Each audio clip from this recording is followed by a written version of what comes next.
તો રાજકોટના મંદિરોમાં ઉમટી છે ભક્તોની ભીડ। કાલાવડ રોડ સ્થિત BAPS સ્વામિનારાયણ મંદિર ખાતે અન્નકૂટ ધરાવાયો।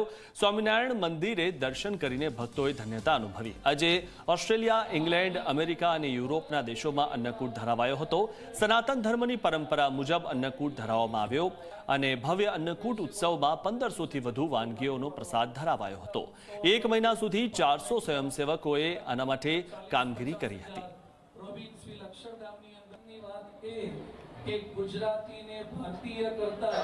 આજથી નવા વર્ષની શરૂઆત થઈ છે અને BAPS સ્વામિનારાયણ મંદિર ખાતે અત્યારે અમે ઉપસ્થિત છીએ, જ્યાં વહેલી સવારથી જ લોકો દર્શન માટે આવી રહ્યા છે।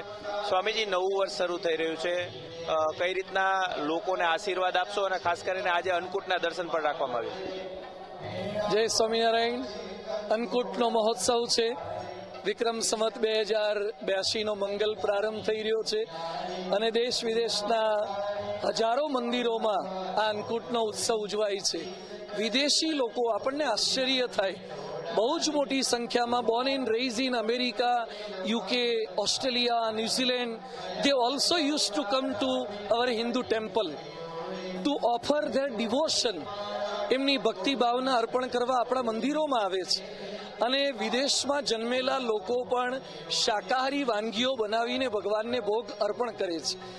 તો આ ઉત્સવો હિન્દુને હિન્દુ રાખે છે, સનાતનીને સનાતની રાખે છે।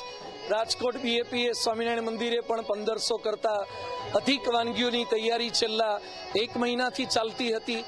બાળકો, યુવકો, બહેનો, ભાઈઓ બધા સાથે મળીને ડેકોરેશન કરે, સુશોભન કરે, મિષ્ટાન બનાવે, ફરસાણ બનાવે, એક એક ડિશમાં એને એરેન્જ કરે।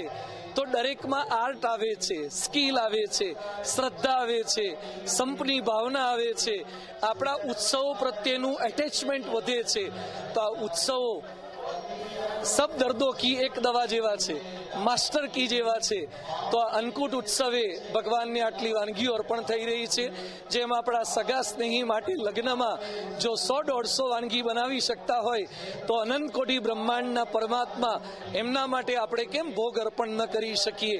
આવી પવિત્ર પરાભક્તિની ભાવના સાથે ભગવાનને અર્પણ થયો છે, થાળગાન થઈ રહ્યા છે, પ્રાર્થના થશે। તો અમે પણ ભગવાન સ્વામિનારાયણ પરમ પૂજ્ય મહંત સ્વામી મહારાજના ચરણોમાં પ્રાર્થના કરીએ છીએ। વિશ્વમાંથી વ્યસન, દૂષણ, દુરાચાર, યુદ્ધ, આતંકવાદ, નક્સલવાદ દૂર થાય, જ્ઞાતિ, ધર્મ, સંપ્રદાય બધા જ ઊંચ નીચના ભેદ ભૂલીને આપણે બધા જ એક ઈશ્વરના સંતાન બની પ્રેમથી સાથે રહી શકીએ।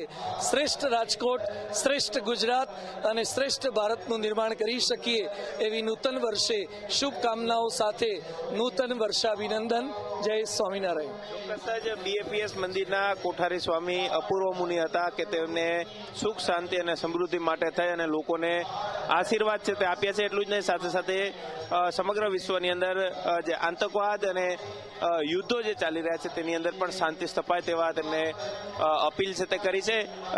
આપ દ્રશ્યોની અંદર જોઈ શકો છો કે અન્નકૂટના દર્શન છે અને અન્નકૂટના દર્શન માટે થઈ અને હજારોની સંખ્યામાં લોકો છે તે આજે BAPS સ્વામિનારાયણ મંદિર જે કાલાવડ રોડ ઉપર આવેલું છે કે ત્યાં દર્શન માટે છે તે આવી રહ્યા છે। અને ખાસ કરીને આજે જ્યારે નવા વર્ષની શરૂઆત છે તે થઈ રહી છે ત્યારે સૌ કોઈ લોકો મંદિરે પૂજન અર્ચન કરી, દર્શન કરી, ભગવાનના દર્શન કરી અને ખાસ કરીને નવા વર્ષની શરૂઆત છે તે કરતા જોવા મળી રહ્યા છે।